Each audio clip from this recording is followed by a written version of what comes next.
নমো তচ্ছা ভগবতো অরহতো সম্মা সম্বুদ্ধচ্ছা। জগৎপূজ্য মহাকারুণিক তথাগত সম্যক সম্বুদ্ধ শ্রীচরণে কৃতজ্ঞ প্রণাম নিবেদন করে প্রকপারমিতে অংশগ্রহণকারী সকল উপাসক উপাসিকাগণের নিরোগ দীর্ঘায়ু সুখী জীবন তথা জ্ঞান বিমণ্ডিত জীবন কামনায় শুরু করতে চলেছি আজকের ধাতুকতা আলোচনা ক্লাস।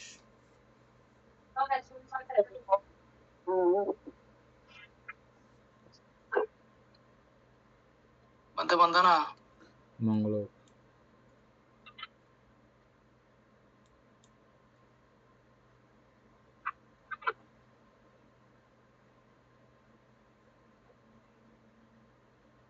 উপাসক, আমরা তো এখন অরূপ লোকে আছি না?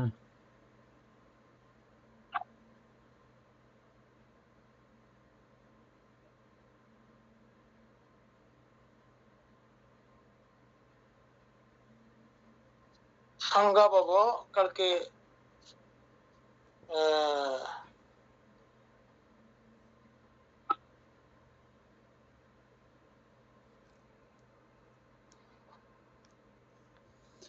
সংজ্ঞা পাব মিলছিল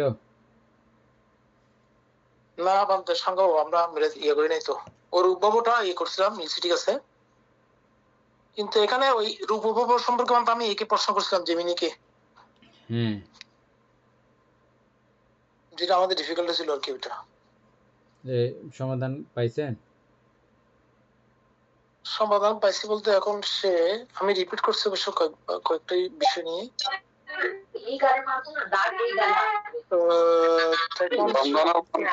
মঙ্গলক ওই 35টি 52 প্রকার চৈতসিকের মধ্যে 35টি চৈতসিক আমরা তো পড়ছিলাম মনে হয়। অনন্য সাধারণ চৈতসিক 13টি, তারপরে শোভন 22টি, ওইখানে 35টি চৈতসিক। তারপরে এখানে বানতে ওই বিষয়টা আলোচনা করছিলাম আর কি। এটা কি বলে, বলছিলাম যে দুই সম্প্রতিচ্ছ এটা কিভাবে হচ্ছে রূপভাবের মধ্যে। তো তখন সে আমাকে বলছে যে হ্যাঁ তুমি এটা ঠিক বলেছো, এখানে রূপভাবের মধ্যে কুশল বিপাক চক্ষু বিজ্ঞান থাকবে, যে চক্ষু বিজ্ঞান 2 আছে না মধ্যে, অকুশল বিপাক এখানে নেই। তারপরে সম্প্রতির মধ্যে বলা হচ্ছে একটি বা দুইটি রূপভাবে অকুশল বিপাক না থাকায় কেবল কুশল বিপাকের প্রধান। তাহলে মধ্যে এখানে আমরা চিনতে পারছি যে কয়টা, 10টা 12টার জায়গায়। তাহলে আমরা যেভাবে চিন্তা করছি সেভাবে ঠিক আছে তো না? হ্যাঁ ওভাবে ঠিক আছে মতে, হ্যাঁ সেটাই, ওইটা বলতে চাচ্ছিলাম আর কি।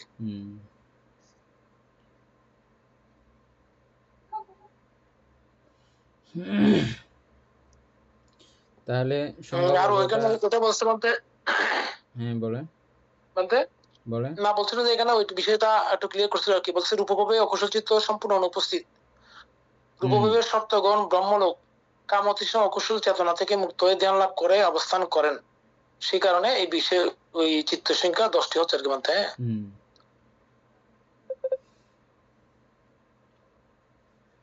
তার মানে চক্ষু বিজ্ঞান 1, স্তোত্র বিজ্ঞান সম্প্রচয় 1, সন্তরণ 3। তাহলে সংজ্ঞা পাবো শুরু করি। সংজ্ঞা পাবো, হ্যাঁ কালকে এটা আমরা বাইর করছিলাম বোধহয় সংজ্ঞা পাবোটা। সংজ্ঞা বার করা হয়েছিল, কিন্তু এটা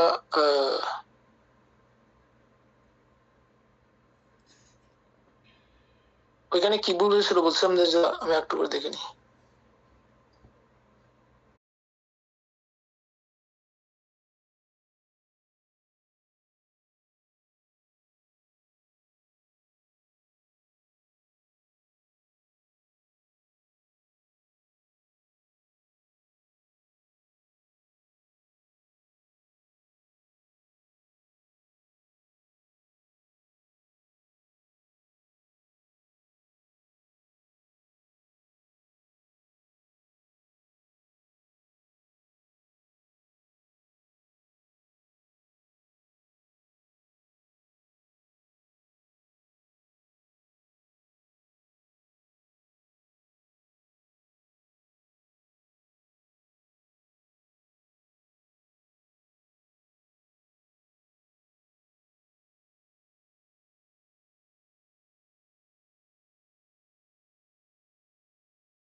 উপাসক পাইছেন?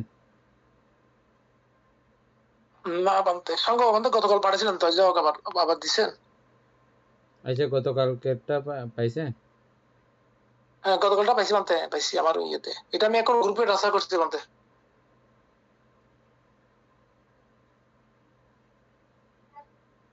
আমি আপনাকে আবার এখন আপনি দিচ্ছি। এখন আরেকটা দিচ্ছেন যে এটা মনে হয় আরেকটা।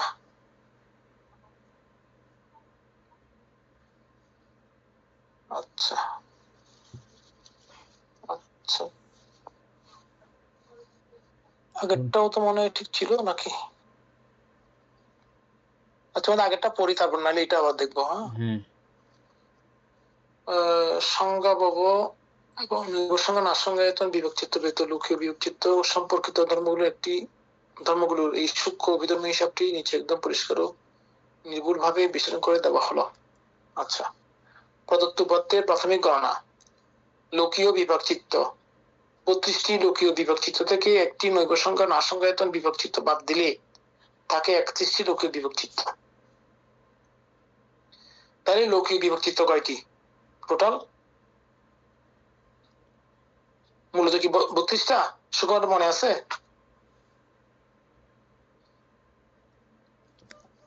লোকের বিভাগচিত্র তো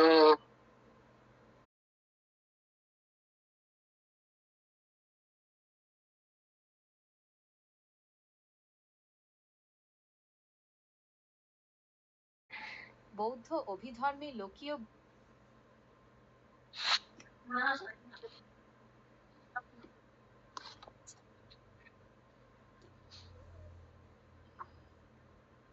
হ্যাঁ 32টা ঠিক আছে। বিভাগচিত্র লোকের বিভাগচিত্র এই কোনটা কোনটা এনে আমি পাঠাইছি আপনাকে। বিভাগচিত্র অষ্টাদশ সাহিত্যিক চিত্রের মধ্যে কুশল অকুশল 15, তারপরে সবল চিত্রের 8টা, রূপবচর চিত্রের 5টা, অরূপবচর চিত্রের 4টা। ও আচ্ছা, অকুশল বিভাগচিত্র 7টি। 7 8 15 তো 15 8 23, 23 ভাষা 28 28 4 32, তারপর এখানে 8টি 8 7 15 মহাবিজ্ঞ 8টি 23, তারপর হচ্ছে রূপবচর বিভাগচিত্র 9টি 3 12 32টি। ও আচ্ছা ঠিক আছে। নিচে সার সংক্ষেপ দিয়েছে যে ওখানে স্পষ্ট করে আছে। এবার তো পাইছি তো এসে পড়ে দাও। আচ্ছা তাহলে ওখান থেকে নব সংখ্যা নাসংখ্যা বিভক্তি বাদ দিলে থাকে লোকী 31টি লোকী বিভক্তি। 34 35টি, কারণ ওই 34 35টা আমরা পাইছিলাম না একটু আগে আমি যেটা বলছিলাম এখানে। কর্মজ রূপ 20টি, এখানে পূর্বের মতো 5টি রূপ বাদ দেওয়া হয়নি, সম্পূর্ণ 20টি কর্মজ রূপই বিদ্যমান। আচ্ছা 5 স্কন্ধ, এই উপাদানগুলি থেকে নিখুঁতভাবে 5টি স্কন্ধ গঠিত হয়। রূপস্কন্ধ 20টি কর্মজ রূপ, বেদনা স্কন্ধ 35টি চৈতসিকের অন্তর্ভুক্ত বেদনা চৈতসিক, সংজ্ঞা স্কন্ধ 35টি চৈতসিকের অন্তর্ভুক্ত সংজ্ঞা, সংস্কার স্কন্ধ 35টি চৈতসিকের বাকি 33টি মানসিক উপাদান, বিজ্ঞান স্কন্ধ 31টি লোকীয় বিভাগচিত্র।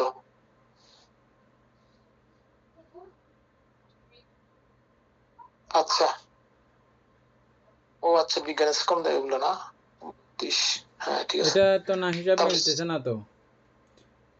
সংজ্ঞা না সংজ্ঞা আয়তন, এখানে কর্মজ 20 প্রকার কর্মজ রূপ এগুলো এবং পঞ্চস্কন্ধ কিভাবে আসবে? নৈব সংজ্ঞা না সংজ্ঞা এটা রূপবচন না? ওইটা বাদ দিতে বলতে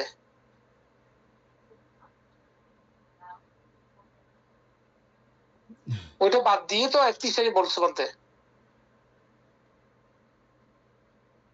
হ্যাঁ কারণ ওইটা তো আপনার সবগুলো আসবে না, কর্মজোর 20টি হবে না তো। না না এখানে পঞ্চস্কন্ধ লেখা আছে, দেখেন স্কন্ধের জায়গাতে 5 দেওয়া আছে।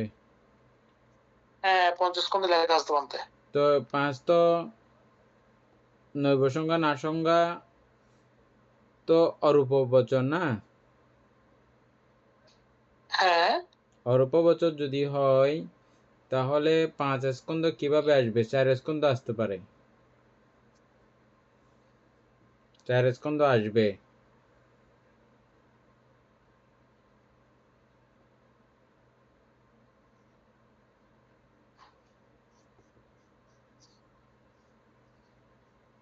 সুকুমার বাবু দেখছেন?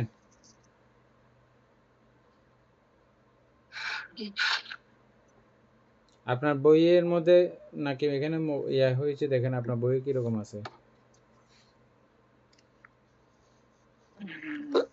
এখানে 5টি স্কন্ধ দিছে অবশ্য। তো 5টি স্কন্ধ কিভাবে হবে? হ্যাঁ, এটা তো অবশ্য 5টাই দিছে বানতে।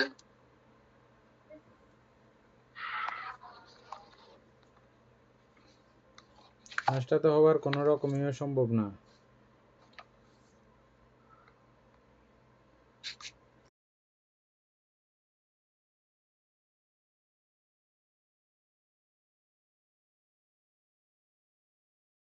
সংজ্ঞা বা চেতনা স্পষ্ট।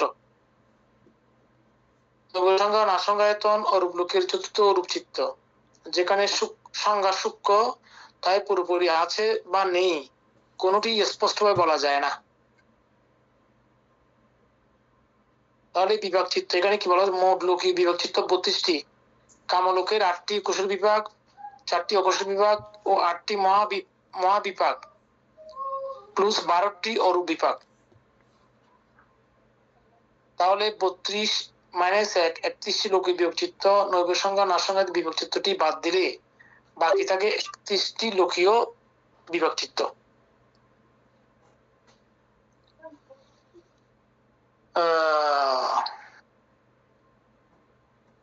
আচ্ছা, আমি তো আর কি দিই, এখানে লেখার মধ্যে বাদ দিছে তো বানতে নৈব সংজ্ঞা না সংজ্ঞা, কিন্তু আবার এখানে 5টা ধরছে। এটা জিনিসটা কি মূলত হচ্ছে যে সংজ্ঞা ভব, সংজ্ঞা ভব, নৈব সংজ্ঞা না সংজ্ঞা, বিপাক চিত্ত ব্যতীত। তাইলে এটা কি অরূপবাচক চিত্ত নয়?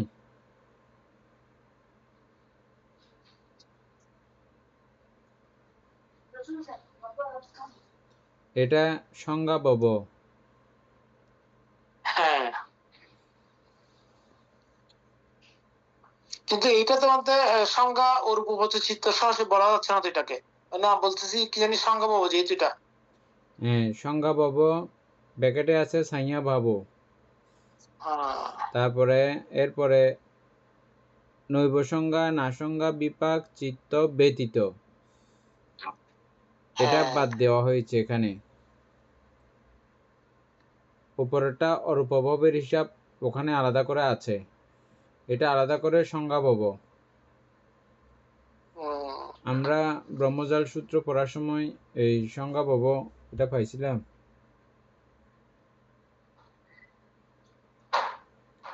না, এটা পাই নাই। এরকম তো কোনো কিছু আমাদের এখানে আসে নাই, এটা সম্পূর্ণ আলাদা। তাইলে আমি ওটা মনে করতাম যদি ইয়ে থাকতো, ওই নিচেরটা না থাকতো, নিচে আছে দেখ ওই জীবিত নবক। হ্যাঁ, ওটা হচ্ছে আমাদের অসংখ্য পাবো। অসংখ্য ভব, হ্যাঁ, সংজ্ঞা ভব তো আমরা এই পর্যন্ত শুনি নাই। এটাই সমস্যা হয়ে গেছে যে আমরা এতক্ষণ এটাকে অরূপ ধরে বসে আছি তো। এবার তাহলে সব ঠিক আছে, মিলে গেছে, তাহলে কোনো সমস্যা নাই। এটা সম্পূর্ণ একটা আলাদা একটা বিষয়। তাহলে সংজ্ঞা ভব এখন কাকে বলা যাবে? সংজ্ঞা ভব বলতে হলে, হ্যাঁ, সংজ্ঞা ভব বলতে হলে আপনার নৈব সংজ্ঞা না সংজ্ঞা বিপাক ব্যতীত এটাকে বাদ দেওয়া হয়েছে। এটা যেহেতু কোনো প্রকারেই এটা বলা যায় না, এদিক থেকেও বলা যায় না, এদিক থেকেও বলা যায় না, এমন একটা পর্যায়ে, সেজন্য এটাকে বাদ দেওয়া হয়েছে। বাদ দিয়ে আর বাকি যত আছে, বাকি যত লোকীয় বিভাগ যতগুলো আছে সবগুলোকে ধরা হয়েছে, কারণ সবগুলোর মধ্যে সংজ্ঞা আছে। এই হতে সে পর্যন্ত এটা বোধহয় যাবতীয় সবকিছু। তারপরে একটু শিওর হইনি। হ্যাঁ,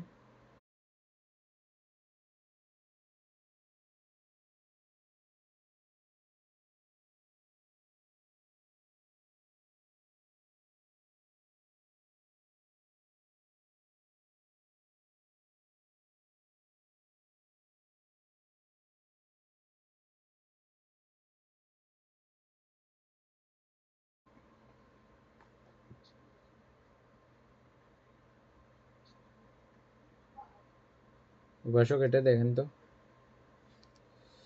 দিয়েছে কিনা। প্রথমে সংক্ষেপটা পড়েন।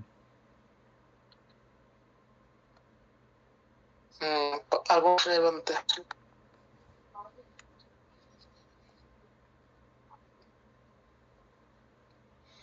আচ্ছা, হ্যাঁ আসছে এখন। ওই তো ঠিক আছে, সমস্ত জীবন অস্তিত্বকে, হ্যাঁ, ঠিক আছে, এটা একদম সহজ যাবতীয় কথায় সব লোককে একদম সংজ্ঞা যাদের যাদের আছে, সহজ কথায় বলতে যাদের যাদের সংজ্ঞা আছে সব লোক এক কথায়। ও, কারণ ওই কারণে তো নবসংখ্যার আশঙ্কা তো নাই। দেখেন তো আমরা কি সুন্দর করে আটকে রয়েছে একটা ছোট্ট কথাতে। এখানে যে অস্তিত্ব বা ভূমিতে জীবের সংজ্ঞা অনুভূতি চিন্তায়ন বা ধারণা বা চেতনা সক্রিয় স্পষ্ট অবস্থায় থাকে তাকে সংজ্ঞা ভব বলে। অভিধর্মের গভীর আলোকে সংজ্ঞা ভব সম্পর্কে বিশদ আলোচনা নিচে দেওয়া হলো। সংজ্ঞা ও ভব শব্দের অর্থ। সংজ্ঞা এটি পঞ্চস্কন্ধের একটি সংজ্ঞা স্কন্ধ। এর কাজ হলো বিষয় বা বস্তুকে চেনা, চিহ্নিত করা বা রূপ, রস, শব্দ, গন্ধ ইত্যাদি ধারণা লাভ করা। ভব, ভব অর্থ অস্তিত্ব, জন্ম বা পুনর্জন্মের স্থান, ভূমি। সুতরাং সংজ্ঞা ভব যে অস্তিত্বে সংজ্ঞা স্কন্ধ প্রকট বা সূক্ষ্ম থাকে। এই সংজ্ঞাটা বন্ধ করে দিতে কাজে ছিল বানতে। সুকান বাবু কি বলতে চাইছেন? আচ্ছা, সুকান বাবু কি বলতে চাইছেন? আপনার সাউন্ড বন্ধ হয়েছে সেজন্য বলতে চাইছি যে এটা আগে বলতে বানতে। যাই হোক, এখন তাহলে পুরোটা মিলে গেছে। সংজ্ঞা বাবু এখন ঠিক আছে, এখন ঠিক আছে, আর কোনো সমস্যা নাই। তারপরে এটাও আমরা আগে থেকে জানি, যেহেতু এটা সমস্যা নাই। আর অসংজ্ঞ বাবু এটা দেখতে তো হবে না। অসংজ্ঞ বাবু না, এটা ঠিক আছে, তো হয়ে গেছে। মানে এখানে তাহলে আমাদের পাঁচটা স্কন্ধ, 11টা আয়তন, 17টা ধাতু কি মিলছে? এই যে 11টা আয়তনের মধ্যে এখানে তো আবার 12টা আয়তন হওয়ার কথা, তারপরে 12টা আয়তন হওয়ার কথা, 18 ধাতু হওয়ার কথা। আমি সেটাই তো বলতে চাচ্ছি, 5টা যখন আসছে সবগুলোই তো হবে। হ্যাঁ, না, এখানে ওই ভাগ করছে মনে হয়। এখানে ভাগ করলেও, ভাগ যদিও বা করে, আপনার নৈব সংজ্ঞা না সংজ্ঞায়তন বাদ দেওয়া আছে, তো এটা বাদ দিলেও তাও তো থাকার কথা না। 50 কেন্দ্র যেহেতু সব চলে আসছে, হ্যাঁ। ওইখানে দিছে তো 8টি ধাতুর মধ্যে কেবল স্পষ্টক ধাতু বা ফোট্টব্য ধাতু স্বতন্ত্রভাবে বাদ দিয়ে বা অন্য ধাতুর সাথে সমন্বয় করে এখানে মোট 17টি ধাতু গণনা করা হয়েছে। না, অন্য ধাতুর সাথে সমন্বয় কিভাবে হবে? যেহেতু 50 স্কন্ধ সবগুলো আসছে, তাহলে ওখানে আবার ধাতু কিভাবে বাদ যাবে? ধাতু বাদ যাবে যে কি জন্য তো লেখি ওই জায়গাটা আবার পড়েন তো পাশে। 18টি ধাতুর মধ্যে কেবল স্পষ্টব্য ধাতু বা ফোট্টব্য ধাতু স্বতন্ত্রভাবে বাদ দিয়ে বা অন্য ধাতুর সাথে সমন্বয় করে এখানে মোট 17টি ধাতু গণনা করা হয়েছে। সারসংক্ষেপ। আচ্ছা, এখানে কি কি কি দিচ্ছে দেখেন। 5টি ইন্দ্রিয় ধাতু, 4টি বিষয় ধাতু। এটা মানে বাদ দেওয়ার কারণ কি? এই যে সেখানে এখানে এটাই লিখছে, এখানে এটাই। হ্যাঁ বলে না, ওইটা বারুদ দেওয়ার কারণটা বলতে লিখে নেই। তাহলে ওইটা জিজ্ঞেস করতে হবে, আয়তন 11টা কেন 12টার জায়গায়, আর ধাতু 17টা কেন 18 জায়গায়। তবে না, এটা না বুঝলে সমস্যা থেকে যাবে। একটু করে বুঝে নি না, ওইখানে আমি ওই ইয়েতে, হ্যাঁ মানতে ভালো হবে।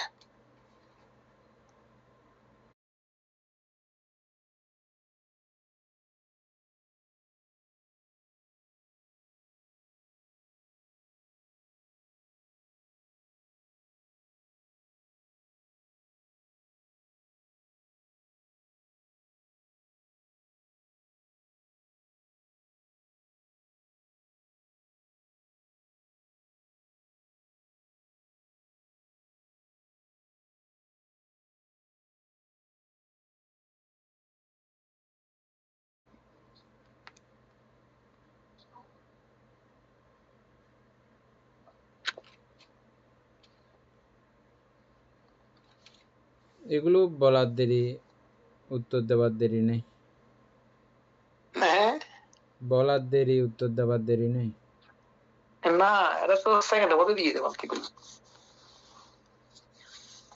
বলতে যা সময় লাগে।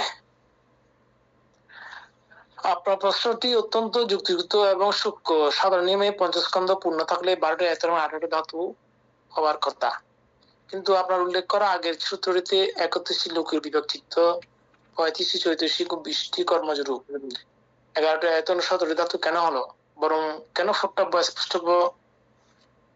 স্পর্শ উপাদান বাদ পড়লো? তার কারণ হলো অভিধর্মের কর্মজরূপ গণনার বিশেষ নিয়ম। বিষয়টি একদম খোলামেলা ও সহজভাবে ভেঙে বুঝিয়ে দিচ্ছি। ফোট্টাব্বা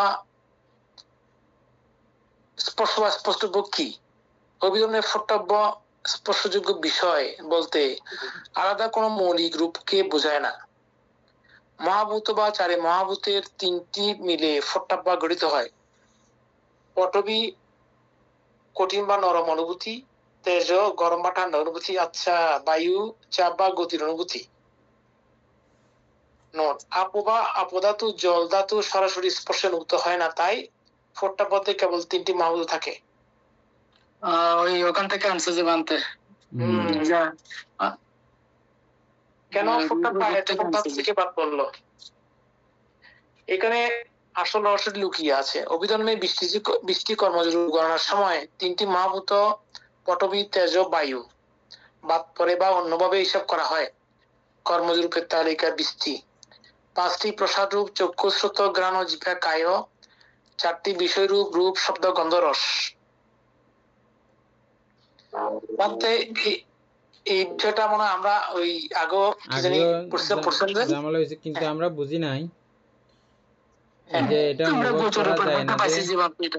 হ্যাঁ, গোচরূপের মধ্যে পাইছি যে আর কি, অর্থাৎ যে আপদাতু বর্জিত স্পষ্টব্য নামক মানে তাদের যে ভূতত্র পাইছি, ঠিক আছে, পাইছি, ঠিক আছে, কিন্তু আমরা এটা আগেও বুঝি নাই, এখনো যে বোঝা হবে এরকম কোনো কিছু না। সেটাই ভাবতে, এটা আসলে এটা আমাদের অবুঝা থেকে গেল। এটা নিয়ে একদিন সাধনা করতে হবে, তারপর না। এখানে আবার একটু করে বলছে যে এখানে কি 5টি লক্ষণ রূপ উপচয় সন্ততি জড়তা পরিচিত আকাশ ধাতু ফোট্টাব্য কারণেই কর্মজরূপে যে 4টি গোচর রূপ বা বিষয় রূপ দ্বারা হয় তারও রূপ শব্দ আছে, এগুলো একই কথা না।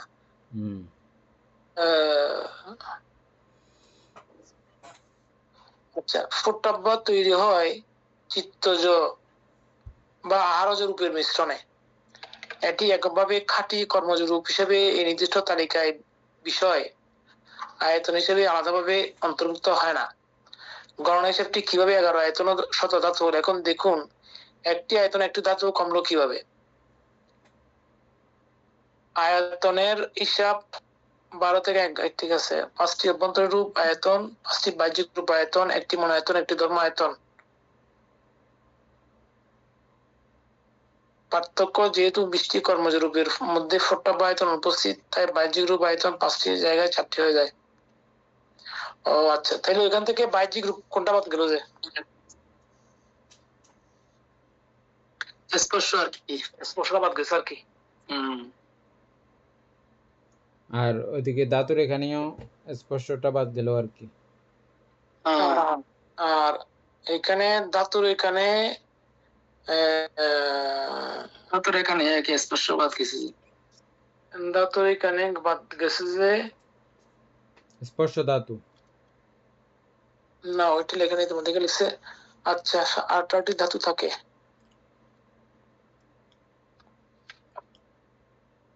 অষ্টাদশ থেকে ওই মানে 11 নম্বরটা বাদ গেছে। 11 নম্বরটা বাদ গেছে।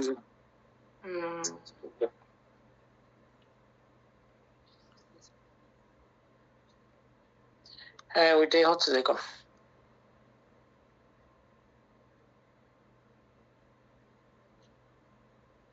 বিষয় আয়তন বিষয় ধাতু থেকে একটি করে উপাদান কমে গিয়ে যথাক্রমে 11টি আয়তন 16টি ধাতু দাঁড়ায়।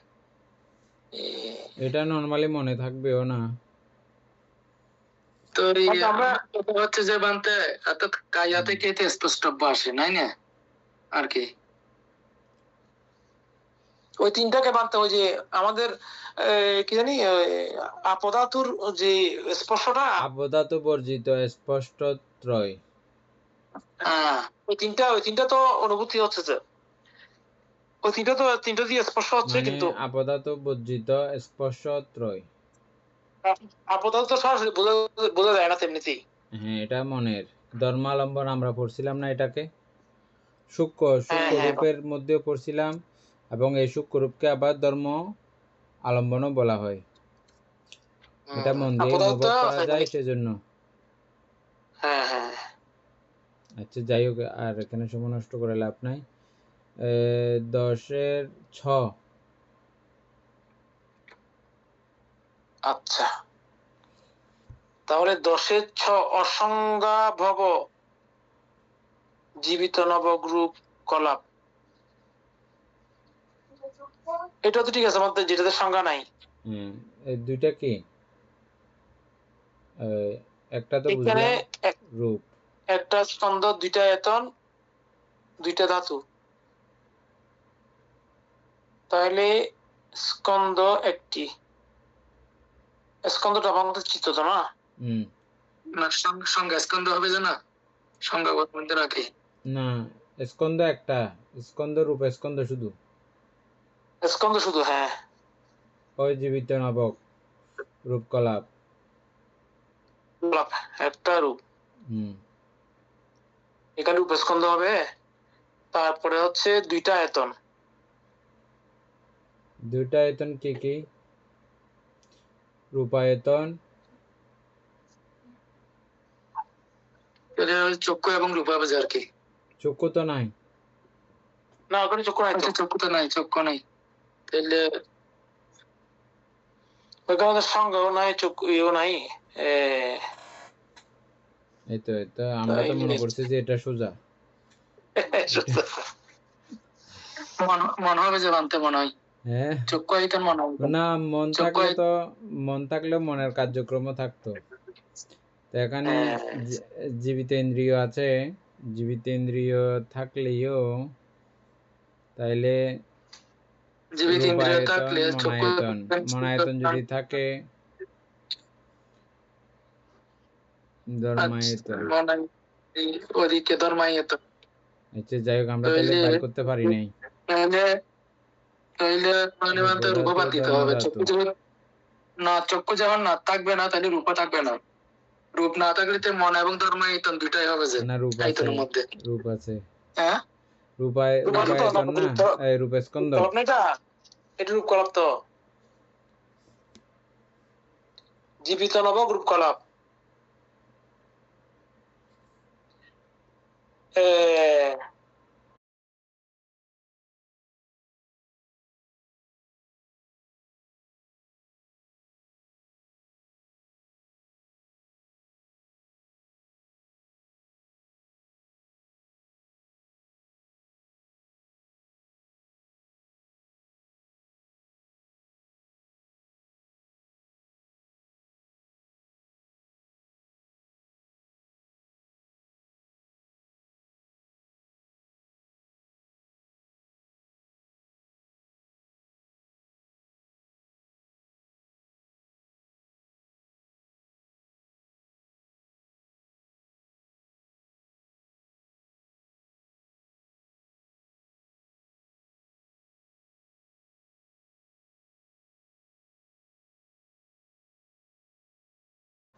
অসংখ্য ভাবের মধ্যে জীবিত নবক এটা আছে, এটার কোনো কার্যক্রম নাই জীবিত নবকের, মানে জীবিত ইন্দ্রিয়ের কোনো কার্যক্রম নাই। এমনি জীবিত ইন্দ্রিয় তো আছে, তো এটা জীবিত না?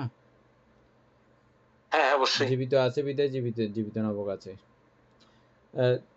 সেখানেও আমরা এটা প্রমাণ করেছিলাম, আর এটা তো প্রমাণ করতেই হবে, এবং করেছিলামও আমরা। সেই অবস্থায়ও এই রূপের অনিত্যতা আমরা দেখেছিলাম, এবং সেই অবস্থায়ও ওই চিত্তের বা ওই জীবিত ইন্দ্রিয়েরও অনিত্যতা আমরা প্রমাণ করেছিলাম। কিভাবে হয় সেখানে?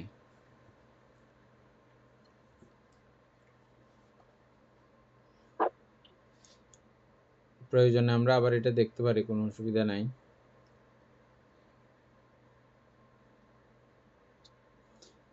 উপাসক এটা দেখেন,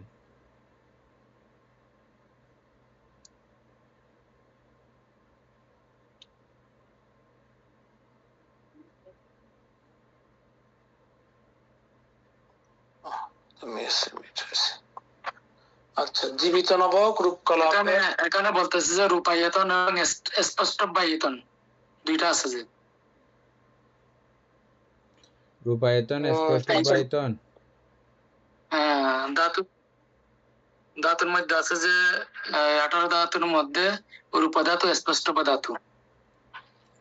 স্পষ্ট আয়তন তো কিভাবে থাকবে এটা? তো এগুলা একটু বিস্তারিত করি তাইলে কিভাবে আসছে। না, এখানে বানতে পারিস তো।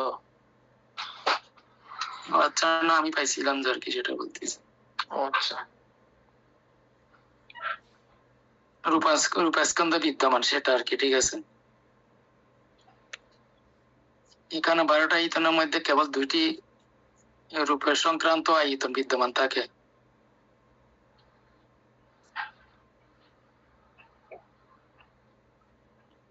যাই হোক, আগের ধারণা এখানে কোনো বলা কিছু হচ্ছে ব্যতিক্রম থাকলে এখানে পরিষ্কার হবে। সুকন বাবুটাও পড়তে পারবো, আগে এটা পড়েন উপাসক। আগে এটা পড়ি না, আমাদেরটা পড়ি। হ্যাঁ, আচ্ছা, জীবিত নবক রূপকলাপ এর উপাদানগুলো এবং কিভাবে এতে একটি স্কন্ধ, 2টি আয়তন ও 2টি ধাতু হিসাব করা হয় তা নিচে সহজ ও স্পষ্ট করে বুঝিয়ে দেওয়া হলো। জীবিত নবক রূপকলাপে কি কি আছে? নবক শব্দের অর্থ হলো 9টি উপাদান। জীবিত নবক কলাপ হলো 9টি রূপের একটি গোষ্ঠী বা সমষ্টি, যার মধ্যে একটি জীবন রক্ষা করার প্রধান রূপ থাকে। এটা হলো জীবিতেন্দ্রিয়। পটবী, আপ, তেজ, বায়ু, বর্ণ, গন্ধ, রস, ওজ, এই প্রথম 8টিকে একসাথে বলা হয় অভিনিব্য রূপ বা অবিচ্ছেদ্য 8 রূপ। আচ্ছা, জীবিতেন্দ্রিয় রূপের আয়ু, জীবনের শক্তি। তাইলে 8টি অগ্নিভোগ রূপ প্লস একটি জীবিতেন্দ্রিয় মিলে 9টি রূপ জীবিত নবক কলাপ। এটা তো ঠিক আছে, আমরা জানছি। যারা যারা আগে এগুলো জানাই তাদের জন্য ভালো হয়েছে, আর যারা জানা নাই তারা যদি প্রশ্ন করলে আরো বিস্তারিত জানতে পারবে। সেটাই না বলতে? 2টি স্কন্ধ। দুই স্কন্ধ, একটি কেন? স্কন্ধ মোট 5টি। রূপ, বেদনা, সংজ্ঞা, সংস্কার, বিজ্ঞান, এটা আমরা জানি। তারপর জীবিত নবক কলাপের 9টি উপাদানের প্রতিটি জড় উপাদান বা রূপ ধর্ম। এখানে কোনো চিত্ত, মন বা চৈতসিক অনুভূতি ভাব নেই, তাই 9টি উপাদানই এককভাবে রূপস্কন্ধ এর অন্তর্ভুক্ত। ঠিক আছে। হিসাব, রূপস্কন্ধ একটি স্কন্ধ, এখানে কোনো সংজ্ঞা, স্কন্ধ বা চিত্ত নেই। আচ্ছা, আয়তন 2টি কেন? সাধারণত আয়তন 12টি, কিন্তু জীবিত নবক কলাপের 9টি রূপকে আয়তনের বিচারে বিশ্লেষণ করলে মাত্র 2টি আয়তন পাওয়া যায়, রূপায়তন আর ধর্মায়তন। রূপায়তন একটি জীবিত নবক কলাপের মধ্যে থাকা বর্ণ চক্ষুর বিষয় হওয়ায় এটি রূপায়তনে অন্তর্ভুক্ত। ওই সময় একটা বলছিল চক্ষুর। ধর্মায়তন একটি, বাকি 8টি রূপ পটবী, আপ, তেজ, বায়ু, গন্ধ, রস, ওজ এবং জীবিতেন্দ্রিয় সূক্ষ্ম ও ইন্দ্রিয় গ্রাহ্য হওয়ায় এগুলো ধর্মায়তনের অন্তর্ভুক্ত।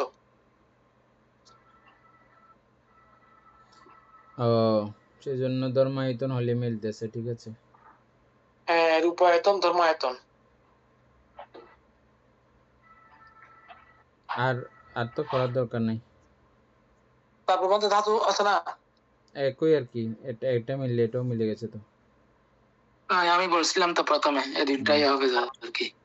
রূপধাতু একটি, বর্ণ হলো রূপ ধাতু, ধর্মধাতু বাকি 8টি রূপ।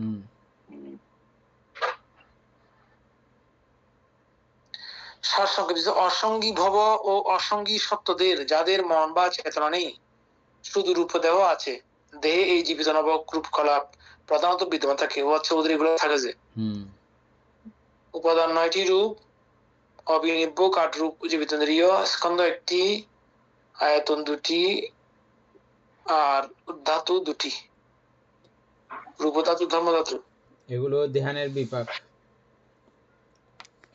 রূপবচর ধ্যানের বিপাক এটা। হ্যাঁ বান্ধব। আচ্ছা যাই হোক, এটাও তাইলে আচ্ছা। সমাধান হলো না। হ্যাঁ, তারপর হচ্ছে 10 জ, নৈব সংজ্ঞা নাশা ভব।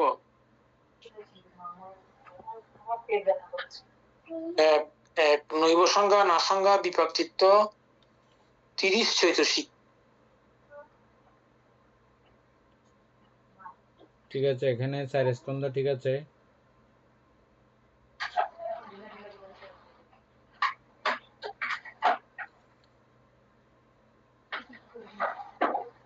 তাহলে দুটি নৈব সংজ্ঞা না সংজ্ঞা বিপাক চিত্ত, বিপাক চিত্ত শুধু, এটা বিপাক চিত্ত, হ্যাঁ ঠিক আছে।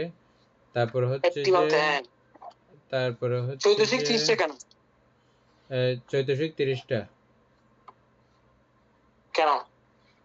না, কেন কোনো তাহলে দরকার নেই। 34টা চৈতসিক থাকবে তো, শোভন চৈতসিক গুলোর ব্যাপার আছে না, গুনলে বাড়িয়ে যাবে। 52 থেকে অকুশল গুলো এমনিতেই বাদ পড়বে, 14টা এটা বাদ যাবে এমনিতে। হ্যাঁ, আর 14টা বাদ গিয়ে আরো 6টা কোনগুলো আছে, এই 6টা না 9টা, ওগুলো বার করলে পাওয়া যাবে, এটা সমস্যা নাই। আচ্ছা ঠিক আছে। তারপরে হ্যাঁ ঠিক আছে, দুই আয়তন, দুই ধাতু, এটা দেখেন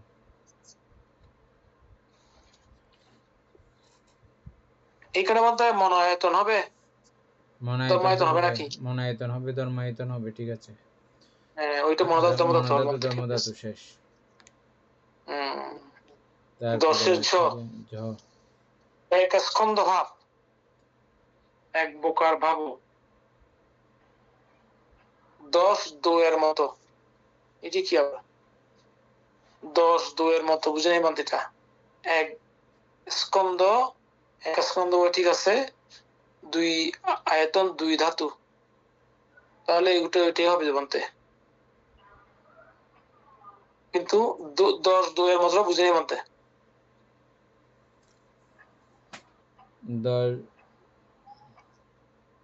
10 দিয়ে 2 এর মতো, 2 দিচ্ছে বান্তে, এটা কি? দরকার 2 মানে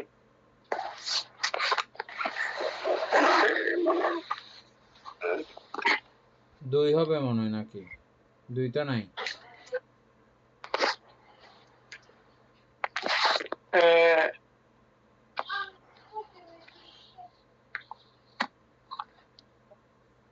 10 2 এর মতো।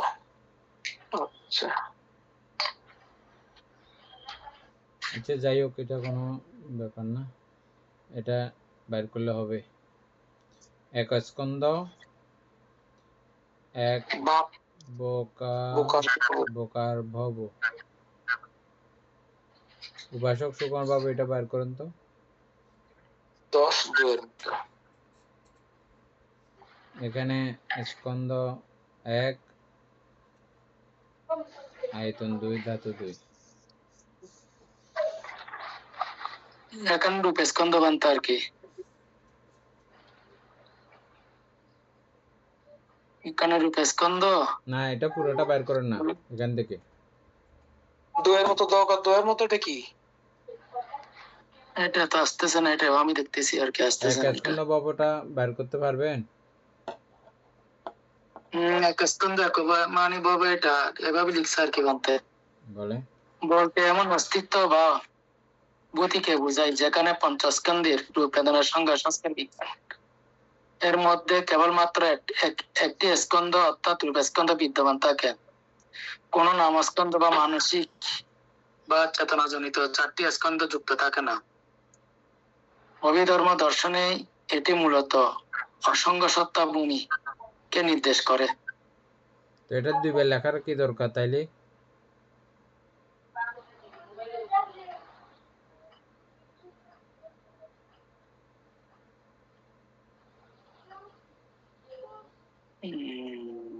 ওই 2 এর মতো বলতে ওই যে অসংখ্য ভাবের মতো আর কি, তাহলে ওটাই 2। হ্যাঁ স্কন্ধের স্থিতি 61 পুরোপুরি দশের।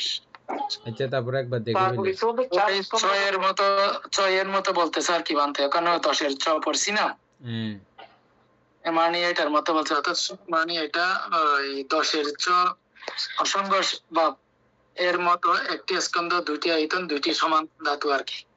আচ্ছা আমি একবার এগুলো দেখি, বুঝাচ্ছি আর কি। দেখে দাঁড়ান।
কি দিয়েছে দেখেন।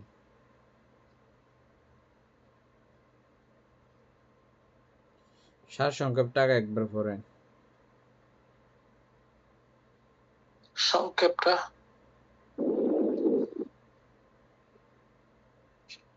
আচ্ছা সংক্ষেপ তো না, সং- আহ, সঙ্গী আচ্ছা না একটা ওই এক নজরের টেবিল সামারি এটাতে আছে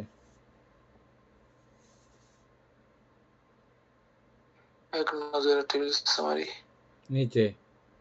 আচ্ছা হ্যাঁ, বিষয় সংখ্যা নাম ও বিবরণ।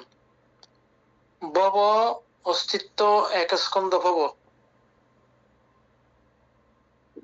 এক বোকার, কারণ এখানে কেবল রূপস্কন্ধ আছে, মন চেতনা নেই। স্কন্ধ একটি, রূপস্কন্ধ জীবিত নবকলাপের 9টি রূপ নিয়ে গঠিত। ওই আয়তন তো 2টি, ওই তাহলে ঠিক রূপায়তন আছে, ওই একই, ছয়ের মতো একই। একই। ছয়ের মতো আমি সেটা বলতেছি আর কি। এখানে 10-2-এর মতো, 10-2-এর মতো মানে বুঝাচ্ছে যে বানতে ওই উপরে 6-এর মতো আর কি, একই লেখা বুঝলাম মানে। বুঝলাম, একই বিষয় দুইবার আসলো কেন তাইলে? দুইটা আছে নাকি এরকম লোক?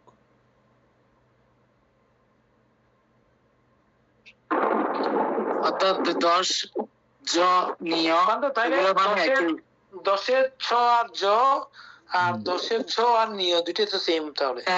এইভাবে বলতেছে আর কি, জ নিয় একই, ছ জ একই, এই দুটোটা ঠিক আছে। এভাবে বোঝাচ্ছে যে 5 আচ্ছা স্কন্ধ ভব। 5 স্কন্ধ ভব, পঞ্চবকার ভব, 23 কাম বিপাক, 5 রূপ বিভাগ, 35 চৈতসিক, 20 কর্মজ রূপ। তাহলে ট পড়েন, 10-এর ট। 10-এর ট বানতে সেটা বুঝছি। হুম 5 স্কন্ধ ভব, এটা পঞ্চবকার ভব, 23 কাম বিপাক, ঠিক আছে। 5 রূপ বিভাগ, 35 চৈতসিক, 20 কর্মজ রূপ। এখানে 5টি স্কন্ধ রয়েছে আর 11 আয়তন, 17 ধাতু। এগুলো মনে তো রাখার ওই জন্য, একটা ওই আগের মতো এগুলো বাদ দিছে যে। এগুলো মনে রাখার জন্য বলা হয়েছে। আমাদের তো এগুলো কিছু মনে থাকতেছে না, কিভাবে কি হবে কি জানি লাস্টে। হ্যাঁ, এগুলো মনে রাখলে হবে না কিন্তু। হ্যাঁ বলা তো এরকমই আছে। আচ্ছা তারপরে হ্যাঁ। উপাসক সুকুমার বাবু তাহলে এটা দেখেন,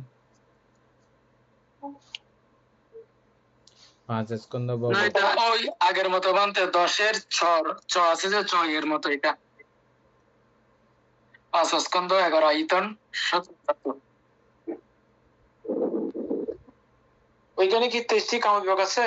এখানে 5 ওখানে স্কন্ধ টেস্টি ভব। না, এখানে অরূপ বছর বাদ গেছে তো সেই জন্য মানে এগুলো বাদ দিছে আর কি, ভাগ করে ফেলছে এখানে, রূপ বছর অরূপ বছরকে ভাগ করে ফেলছে এখানে। হ্যাঁ 5 স্কন্ধ ভব হইলে তো অল্প বছর বাক হয়ে গেছে তো। হ্যাঁ, অরূপবচর বাদ দিয়ে বাকি সবগুলো। বাকি সবগুলো আর কি ঠিক কামল আছে, ভাগ সেভাবে রূপবচরকে ভাগ করছে আর কি, আলাদা সেভাবে করছে। হইলে ওই যে স্পষ্টব্য এটাইও এখানেও বাদ পড়তেছে আর কি। হ্যাঁ, হ্যাঁ, আগে 32টার মধ্যে এখানে পুরো আলাদা আলাদা করে বলছে, আগে 32টার মধ্যে ওই একটা বাদ দিছে, তারপরে আবার এখান থেকে আবার 23টা আনছে, মানে কামর দিক দিয়ে 23টা আনছে, আবার উপর দিক দিয়ে 5টা, ওর বছরটা পুরো বাদ দিছে অরূপবচর আর কি। বাদ, পুরো বাদ। হম, আচ্ছা, তারপরে হচ্ছে যে এই 11 34, 35, 11, হ্যাঁ, জাতি 18 সমুত্থান রূপের উৎপত্তি, রূপের উৎপত্তি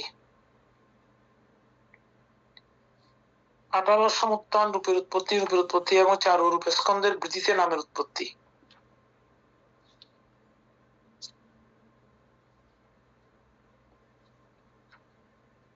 4 রূপ স্কন্ধের বৃদ্ধিতে নামের উৎপত্তি।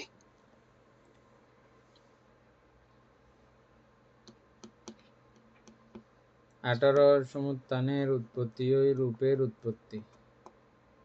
মানে ঠিক আছে বন্ধু, কর্মজ 18 রূপ আছে যে, কর্মজ রূপ 18, ওগুলোর উৎপত্তি ওই রূপের উৎপত্তি। এটি ঠিক আছে বলতে, এবং 4 রূপ স্কন্ধের বৃদ্ধিতে নামের উৎপত্তি বলা হচ্ছে। মানে এমনি নর্মালি কর্মজ রূপ ছাড়া অন্য অন্য রূপের সমুত্থান আছে না, ওইটা এখানে হিসাব আসে নাই, এখানে শুধু কর্মজ রূপ 18 এর উৎপত্তির ব্যাপারগুলো। তারপরে নাম অরূপ স্কন্ধের বৃদ্ধিতে নামের উৎপত্তি। 4 রূপ স্কন্ধ, এটা বুঝলাম তো বলতে। হ্যাঁ, 4 রূপ স্কন্ধ, হ্যাঁ, বেদনা সংখ্যা সংস্কার স্কন্ধ বলা হচ্ছে। হ্যাঁ, এই তো এগুলো আর কি। তো বৃদ্ধিতে নামের উৎপত্তি বলা হচ্ছে কেন? বৃদ্ধিতে না, এগুলো এটা বৃদ্ধিতে নামের উৎপত্তি। বৃদ্ধিতে হবে যে, হ্যাঁ, বৃদ্ধিতে হবে। বৃদ্ধিতে নাকি বৃদ্ধিতে? বৃদ্ধিতে হইলে তো মিলতেছে না। মিলতেছে না, সেটা তো প্রশ্ন করছি বলতে। হ্যাঁ, এখানে বৃদ্ধি দিচ্ছে, বৃদ্ধিতে। বৃদ্ধিতে হইলে মিলবে। 4 রূপ স্কন্ধের বৃদ্ধিতে নামের উৎপত্তি। হ্যাঁ, এটা মিলবে, ঠিক আছে, বৃদ্ধিতে হইলে মিলবে। তাহলে 2টা স্কন্ধ, একটি আয়তন, একটি ধাতু, মনো আয়তন, ধর্ম আয়তন, ধর্মধাতু, মনোধাতু, ধর্মধাতু, মনো আয়তন, মনোধাতু।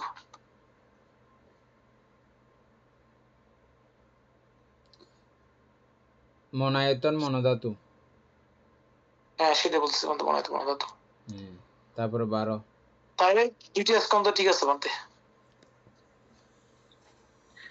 12 ক জোড়া 18 সমুত্থানের রূপের বার্ধক্য রূপের জোড়া, এবং 4 রূপ স্কন্ধের বার্ধক্যই নামের জোড়া।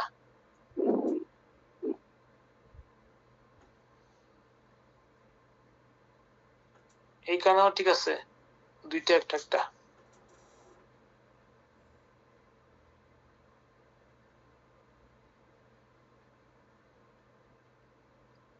ঠিক আছে বলতে। হ্যাঁ, ঠিক আছে।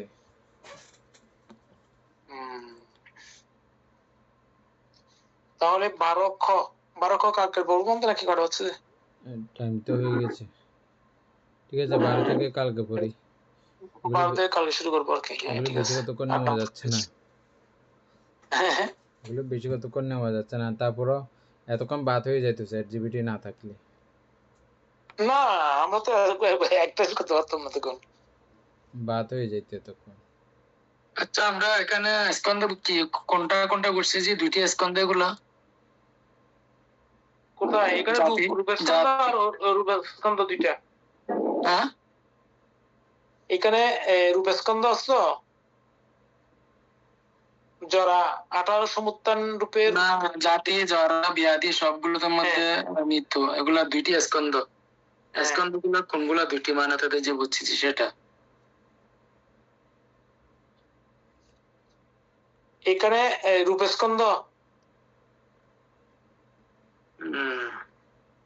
তারপর ওদিকে বিজ্ঞান স্কন্ধ। এখানে সেভাবে লিখে নাই, সেটা বলছি যে কালকে এটা আলোচনা করলে ভালো হবে একটু।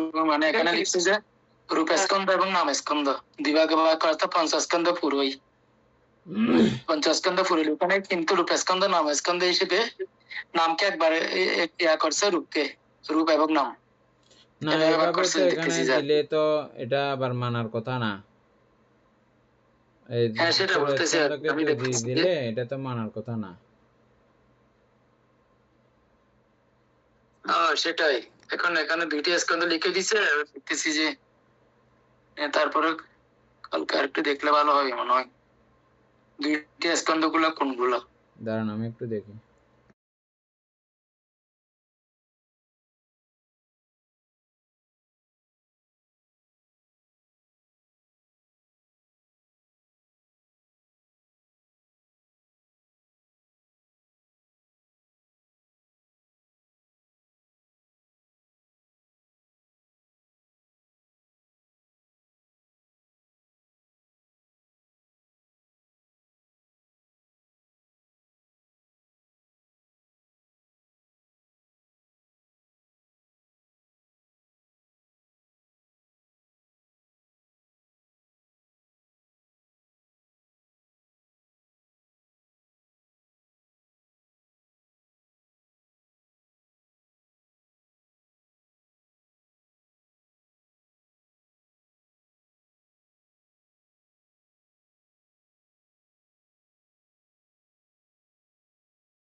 কালকে পড়বো,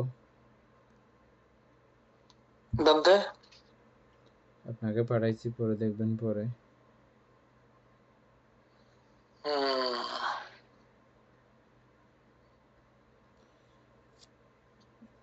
ঠিক আছে, আমার তো নামের স্কন্ধ দিচ্ছি এখানে। নামের স্কন্ধ, রূপার নাম না? হ্যাঁ, রূপের পরের নাম, অর্থাৎ পঞ্চস্কন্ধকে দুটো ভাগ করে নেয়নি, ওই জাতিটা আলাদা করছে রূপের মধ্যে। আর ওই যে চারি স্কন্ধ, চারি ও রূপ স্কন্ধ যখন লিখছে তাহলে নামেরটা চলে আসছে আর কি। তো এখানে মানে দুই স্কন্ধকে বাদ করছে এবং নাম, অর্থাৎ পঞ্চস্কন্ধ কানে আবার ভাগ করছে যে, সেটাই। আচ্ছা যাই হোক, তাহলে এভাবে হলেও বুঝলাম আর কি। হ্যাঁ বলতে ধর্মপ্রাণ প্রিয় উপাসক উপাসিকা বৃন্দ, এতক্ষণ যাবৎ আমরা ধাতু কথা গ্রন্থটি আলোচনা করছিলাম। এতে আমাদের অপ্রমেয় পুণ্য সাধিত হয়েছে। পুণ্যরাশি অনন্ত চক্রবর্তী সত্যগণকে দান করছি, গুরুবান্ধব দেহকে দান করছি, মাতা পিতাগণকে দান করছি, এবং এই পুণ্যের কাছে আমরা প্রত্যেকে প্রার্থনা করব নির্বাণ লাভবুদ্ধি। অসৎ ব্যক্তি, মূর্খ ব্যক্তি পাপ ও মিত্রের সংসর্গ লাভ না করে সদা সর্বদা জ্ঞানদর্শী কল্যাণ মিত্রের সান্নিধ্য সংসর্গ লাভ করতে সক্ষম হই, এইরূপ সাধু কামনা পোষণ করে আজকের মতো ক্লাস এখানেই সমাপ্ত করছি।